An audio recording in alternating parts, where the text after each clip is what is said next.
It's time for this week's episode of Brandon Sports Talk, featuring in-depth interviews from those who are trending in the world of athletics. And now, here's the host of Brandon Sports Talk, Brandon Pate.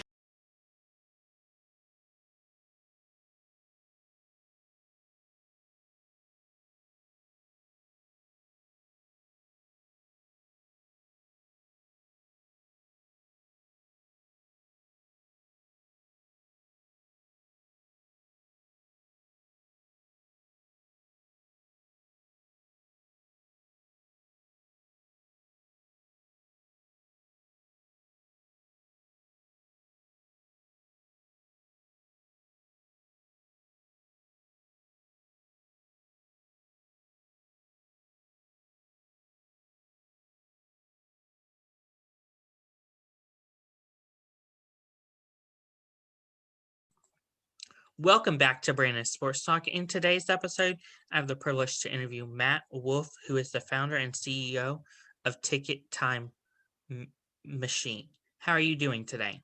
Doing great, Brandon. Thanks for having me. That's wonderful. How did you know that you wanted to start a ticket business? Well, I didn't know I wanted to start a ticket business until I started a ticket business. I have a ticketing background. Back in the day, I worked for a company called Worldwide Ticket Craft, and they actually printed the tickets that you use to get into games and events. And so I became very familiar with the ticketing world. I've always been a collector of tickets. And so the story goes that I was at a Marlins game. Edinson Volquez throws a no-hitter. I have a digital ticket, which everything's going digital these days. And I wanted a printed ticket. They actually announced over the loudspeaker that you can get a printed ticket, just come to the box office. And so I go to the box office and I asked them if they could customize and write Edinson Volquez no-hitter on the ticket. They said that they couldn't. I know they can. And so that's how the idea came into my mind. And now it was just about figuring out how can I do it. That's amazing. Of course, whenever you knew that you wanted to start this business, what were some of the steps that you took? Well, it's I think no different than any others. I try. You have to have a name. You have to incorporate. You have to try and get a website and some marketing materials that really explain what you're trying to do to generate some interest.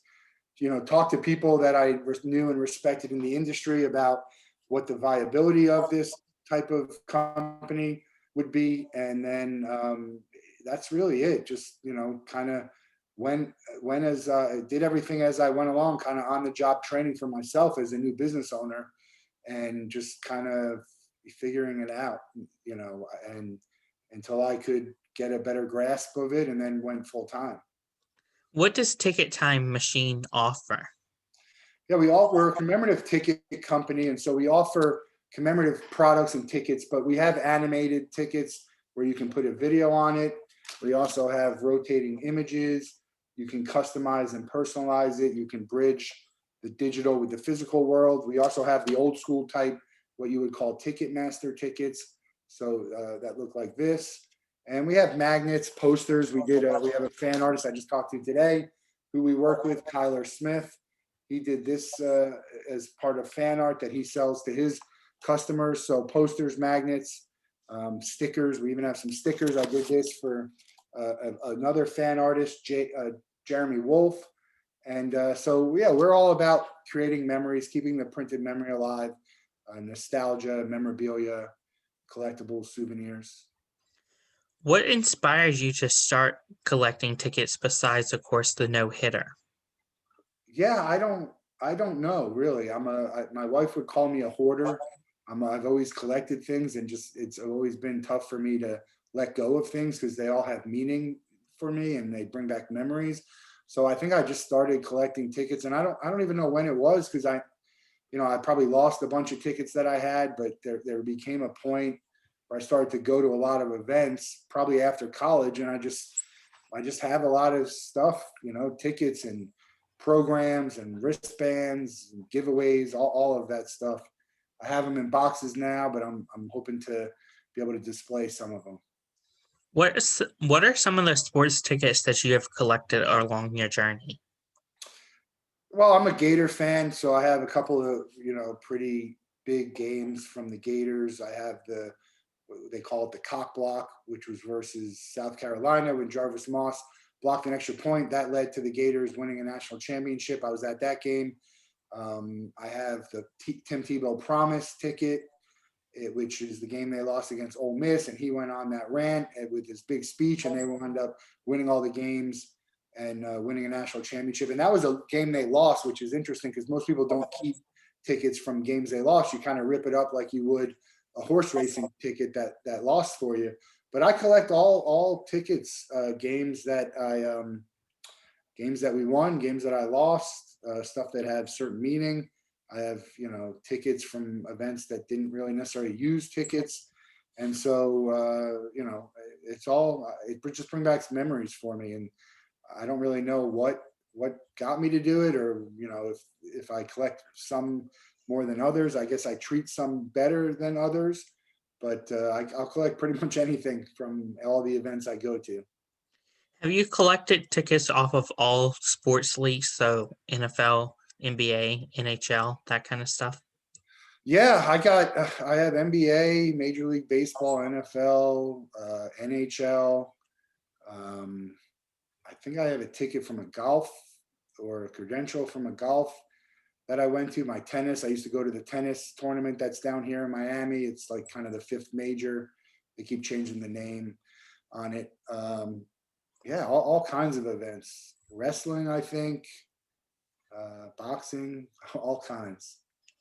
Besides, of course, the Florida Gators, what are some of your memorable and most memorable tickets that you've collected?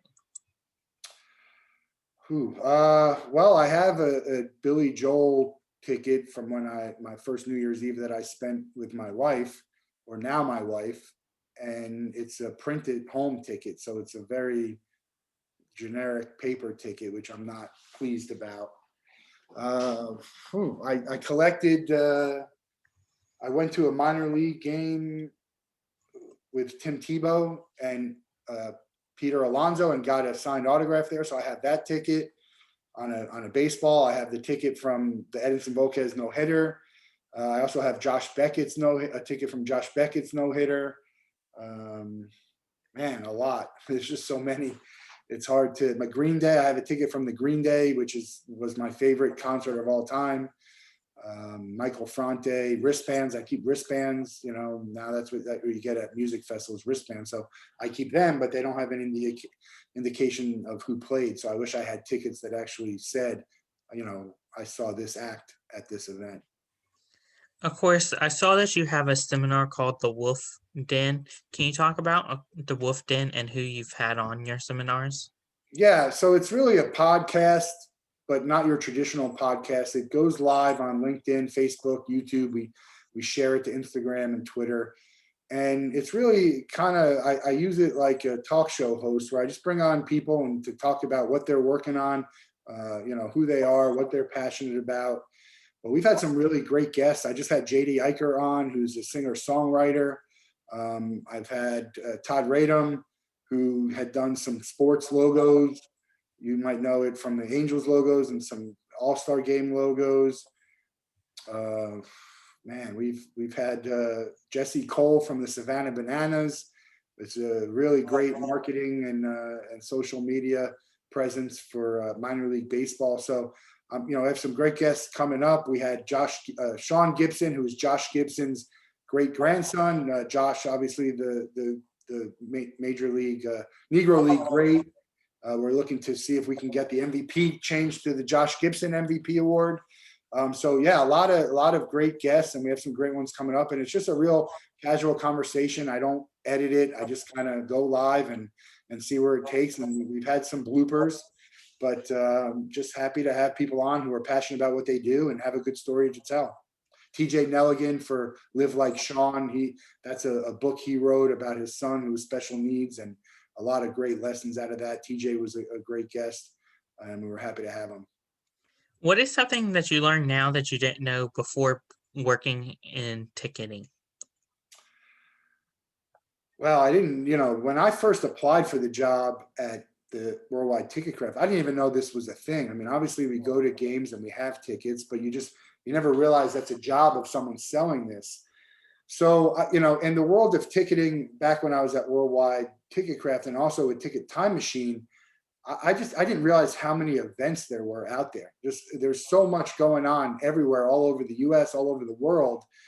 Sports I've never heard of, events I've never heard of, things I've never heard of. And it kind of really just, broadens your knowledge of the entertainment world, and some really, really talented people out there, and a lot of fun events that are in your backyard that you might never have even heard of. Of course, whenever it comes to licensing, can you talk a little bit about how you might have trouble with licensing? Yeah, so I don't have permission to do anything that I'm doing, just in general. So everything I do is either I'm partnered with you, I'm a licensee if I can get a license, I could be a supplier or a sponsor. So that's kind of the four ways that Ticket Time Machine works. Obviously, we'd love to be just the supplier. Licensing like NBA and NFL, it's just way too expensive, and it's not really what we do because we don't have a retail presence. So we're in discussions with organizations that have licensing to offer our product in conjunction with what they're doing now. But yeah, it's all about, like, if I could do whatever I wanted to do today without worrying about copyright and licensing and trademarks, I'd be in very good shape. But eventually we'll have licensing for all of the major sporting leagues and NCAAs and all different kinds of music licenses. And so we're going to do some pretty great things.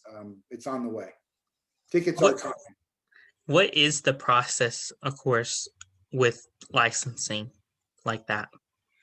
Well, some of it is just, if you have enough money, you can get a license. You apply for a license, you give them a use case, an example, and there's different types of licensing. There's, print licensing, and then there's also apparel. So there's minimums that you have to guarantee, and costs that go up front that, make them kind of unattainable. And so when you have a license, I think it's important to partner with people like me to have different offerings and expand your offerings, because you have the license. And if you have someone has a product that people want, you can leverage that and extend your revenue streams. That's wonderful. What advice would you give upcoming future sports podcasts and people looking to start their own ticketing business? Well, I don't know if I would encourage anyone to start a new ticketing business, but if you want to start a business, you want to start a podcast, the best advice I can give you is just to do it. I think a lot of people are hesitant to do it. They're worrying about all the things that could go wrong. And over the years, I had a lot of ideas that I thought were great. And I hit that first roadblock and I stopped. And if I would have just pushed through it, I probably would have found that it wasn't going to be as difficult as I thought it would be. Now, it's a difficult thing to do. There's a lot of time and energy and effort and rejection and all of that stuff. But do it for just do it for the right reasons. Choose something that you're passionate about, so it shows when you talk about it. And I think you'll be okay. I mean, success is defined in many, many different ways. I couldn't tell you how many people are watching the Wolff Den, but I know that people are watching, and that I get messages like, "Hey, great episode the other day," or, "Oh, I love what you're doing." So, just go and do it. That's really, Al Davis, just do it. That's and Nike, or Al Davis was just win, baby. Sorry. Just do it, Nike.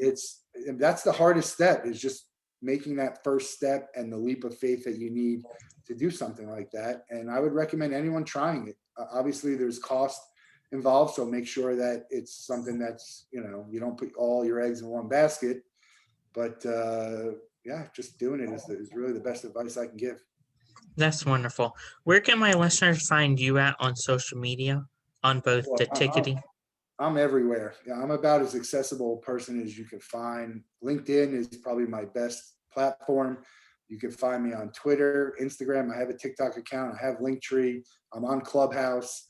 But if you want to find me and find Ticket Time Machine, it's not that hard. Just type in Ticket Time Machine or search for me. You can email me. You can call me.